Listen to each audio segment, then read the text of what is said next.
સુરત મહાનગરપાલિકાની ચૂંટણી પરિણામોમાં વોર્ડ નંબર 19માં બીજેપીએ ભવ્ય વિજય મેળવીને કેસરીઓ લહેરાવ્યો છે। ભાજપના દિગ્ગજ નેતા અશોકભાઈ શાહની આખી પેનલનો વધુ મતોની જંગી લીડ સાથે શાનદાર વિજય થયો છે। પ્રદેશ પ્રમુખ સી.આર. પાટીલ અને ધારાસભ્ય સંગીતાબેન પાટીલના કુશળ માર્ગદર્શન હેઠળ ભાજપે આ વિસ્તારમાં મજબૂત પકડ સાબિત કરી છે। વિજય બાદ ઉત્સાહી અશોકભાઈ શાહે આ જીતને કાર્યકર્તાઓની મહેનત અને જનતાના અતૂટ વિશ્વાસની જીત ગણાવી હતી। અમારા વોર્ડના તમામ કાર્યકર્તાઓનો શ્રેય આપું છું। આદરણીય સી.આર. પાટીલ સાહેબ અને સંગીતાબેન પાટીલજીનો પણ ખૂબ ખૂબ આભાર માનું છું।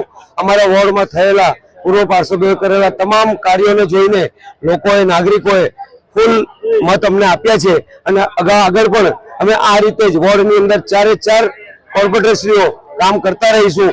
પૂરી પેનલથી અમે 7000 ઉપરની લીડથી અમે જીત્યા છે અને તમામ નાગરિકોનો વોર્ડ નંબર 19ના તમામ નાગરિકોનો કાર્યકર્તા મિત્રોનો દરેકનો ખૂબ ખૂબ આભાર માનું છું।